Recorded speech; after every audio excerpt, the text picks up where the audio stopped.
안녕하세요. 글로벌 뉴스 김 기자입니다. 여러분, 혼돈과 긴장의 그림자가 일본을 덮치고 있습니다. 방사능 위기가 다시 한번 세계를 긴장하게 만드는 중입니다. 후쿠시마 원전에서의 최근 사건이 일본뿐만 아니라 전 세계의 불안감을 고조시키고 있습니다. 2011년 참사 이후 13년이 지난 지금 도쿄전력이 핵연료 잔해를 추출하려 시도했으나 실패로 끝난 것이 그 시작입니다. 이 작업의 중단은 3년이나 지연된 후 처음으로 시작됐지만 기술적 오류로 인해 돌연 중단되었습니다. 도쿄전력에 따르면 오늘 오전 시도된 핵연료 잔해 추출 작업은 회수 장치의 설정 오류가 발견되어 중단되었습니다. 이로 인해 후쿠시마 원전 해체 작업에 심각한 영향을 미칠 가능성이 제기되고 있습니다. 이는 팬데믹과 기술적 난제로 인해 세 차례나 연기된 바 있는 작업으로 후쿠시마 현의 안전에 중대한 영향을 줄 수 있습니다. 특히 주목해야 할 점은 이번에 문제가 된 2호기에서 수소 폭발이 일어나지 않았다는 점입니다.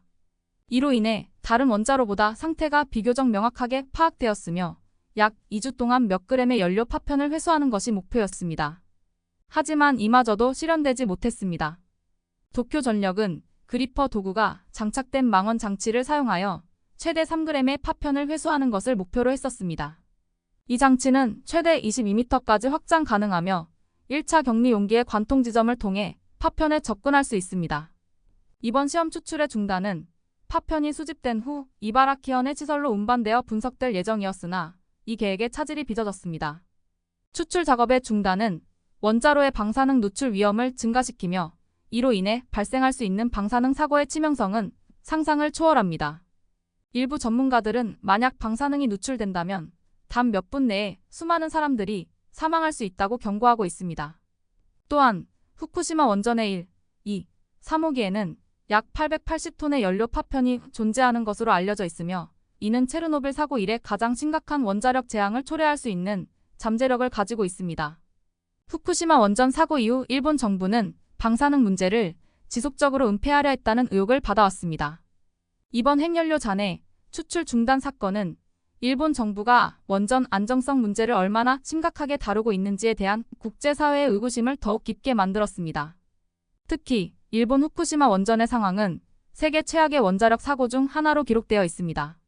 원자로 냉각 시스템이 손상되면서 발생한 수소 폭발은 대규모 방사능 유출을 초래했고 이는 수천 명의 사망자를 낳았습니다. 현재 1, 2, 3호기에는 약 880톤의 핵연료 잔해가 존재하는 것으로 알려져 있으며 이는 체르노빌 사고 이후 최대 위험 요소입니다. 만약 이번에 논란이 되고 있는 핵연료 추출 작업이 실패로 돌아간다면 방사능 누출의 위험은 더욱 커질 수 있습니다. 이런 위험한 상황에서도 일본 정부가 충분한 정보를 제공하지 않는다면 국제사회의 비난은 더욱 거세질 것입니다. 여러분, 이러한 위험에 대비하여 우리 모두가 얼마나 준비되어 있어야 하는지, 그리고 우리의 안전을 위해 어떤 조치가 필요한지에 대해 깊이 생각해 보아야 할 시간입니다. 이 사건을 통해 한 번 더 원전 안전성의 중요성을 되새겨보는 것이 중요합니다. 지금까지 전해드린 내용이 유익하셨다면 구독과 좋아요를 눌러주세요. 여러분의 소중한 의견을 댓글로 남겨주시고 알림 설정을 통해 다음 소식을 놓치지 마세요. 감사합니다.